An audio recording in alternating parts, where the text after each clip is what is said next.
the ideal. Yes, Jerome. If when you kill somebody, can't they take you to jail and can't they kill you in jail? Like can't they put you in like some kind of death penalty or something? So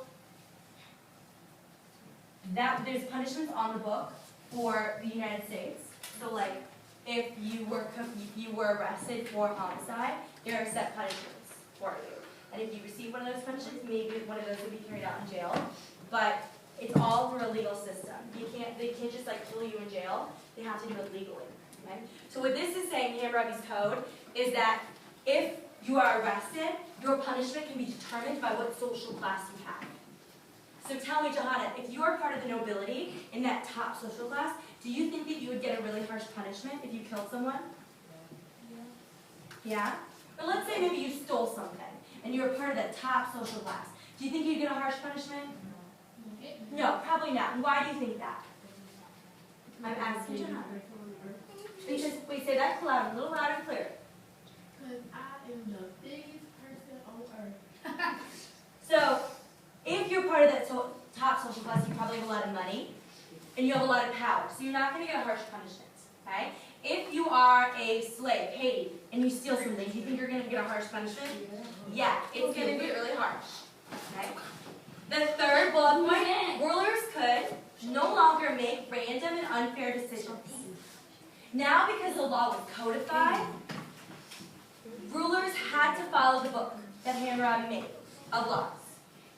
So you no longer could have a ruler who one day decides that if a man has a beard, you must be stoned.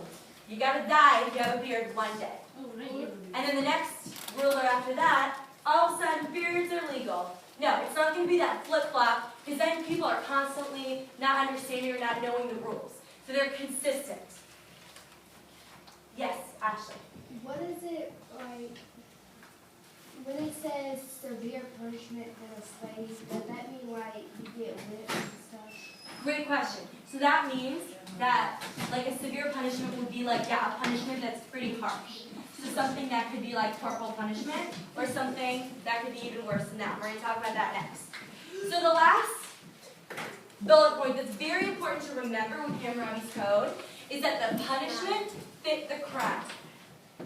So when he was writing down all these laws, he wanted to make sure that a punishment fit the crime. So that's that idea of an eye for an eye. Raise your hand if you've heard that phrase before. An eye for an eye. See, Angie's raising her hand. An eye for an eye. Really? Just one person? Angie, where have you heard that phrase from? Like when you're like talking to your bosses, they're like gonna put you out with like when the work and conditions are wrong. Okay, so you've heard it in those kinds of discussions. Anyone else heard that phrase, an eye for an eye? Ooh, Raquel. I got your back when you got mine. Oh, similar phrasing, okay? And eye for an eye. So the punishment is always going to fit the crime in Hammurabi's Code, and we're going to look at some examples that show that. We're going to look at some examples. Raise your hand if you're still taking notes. Raise your hand if you're still taking notes. All right, excellent. DeAndre, tell me, what is an effect now of Hammurabi's Code on, what would be one effect on the citizens living underneath this law system? One effect that you can think of now that they have this code of laws.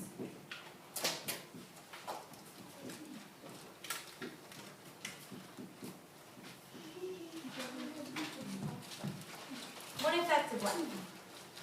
Under Hammurabi's Code. From there, yeah. Looking at some of these bullet points.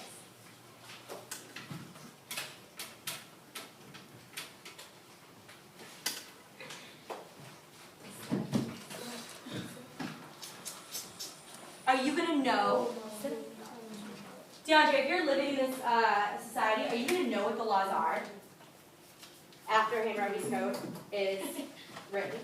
Yeah, because they're going to give it to me. So I see Lavash is kind of answering that question for you. Lavash.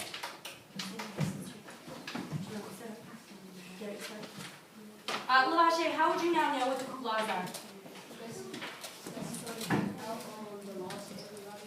Okay, so they're written down. So not everybody has access to look at these laws. Okay? They're not changing every day. So it's kind of like at Ranson. In this classroom, if I were to change the rules every day, one day you can talk while I'm giving notes. One day you can't talk while I'm giving notes. One day during lunch, you can have a food fight. The next day, no, food fights are definitely frowned upon. Okay? So how would that make you feel if the rules were constantly changing? Haley, how would that make you feel? Exactly. You would never know how to act because one day you could do some things that another day were not acceptable. So this code allows for all citizens at all times to always know what they should and should not be doing. Okay. So what we're going to look at is you guys are going to judge if these codes or these laws, are fair or unfair. So can I get a scholar to read those directions in a nice strong voice? Let's do Romario. Hammurabi. Read the laws of Hammurabi and decide if the punishment is fair or unfair.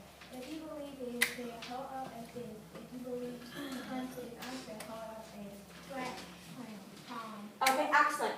So when I say go and only when I say go, you are going to show me that fist, meaning that you think the punishment is fair. You're like, yep, that should be the punishment for the crime. Go. Show me that fist at a level 0. Ashley's showing it to me.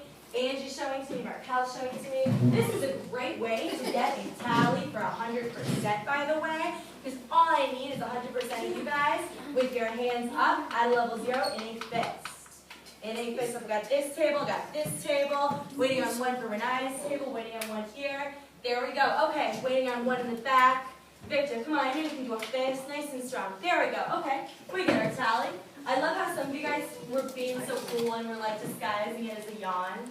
So cool, so cool. Okay, when I say go, at a level 0, you guys are going to show me this flat palm, and this means what, Sanaya? That you think the law is unfair. You're like, oh my gosh, it's a terrible consequence for that crime. And go.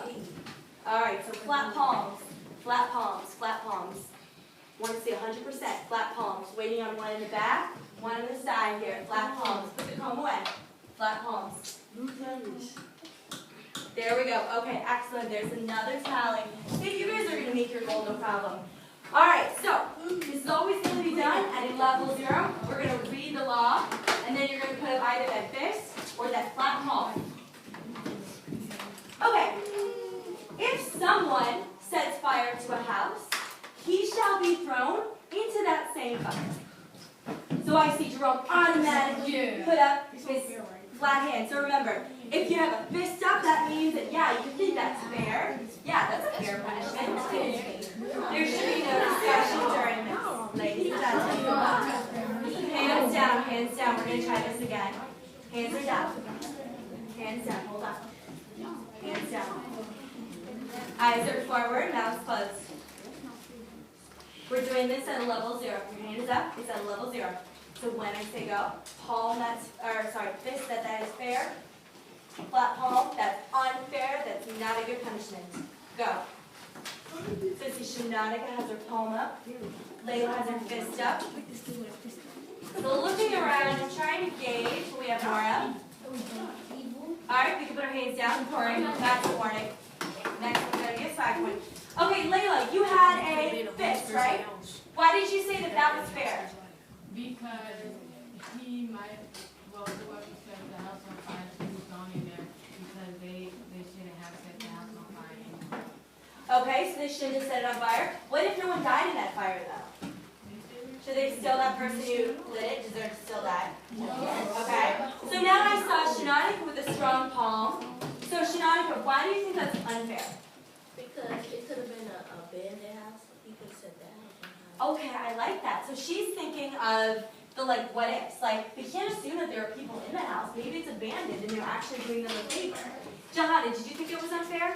Yeah, because what if it was an accident? Okay, so what if it was an accident? Excellent. Okay?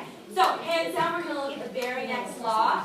So eyes are forward, ready to see that next law. And once you read it, you can see if it could be fair or unfair. Do I have any questions first? No. No? Okay. All right. If a son strikes his father, his hands shall be cut off. Oh, yeah. No. That's unfair. At level 0, putting our hands up, either unfair or fair. If you spank your father, your hand shall be cut off.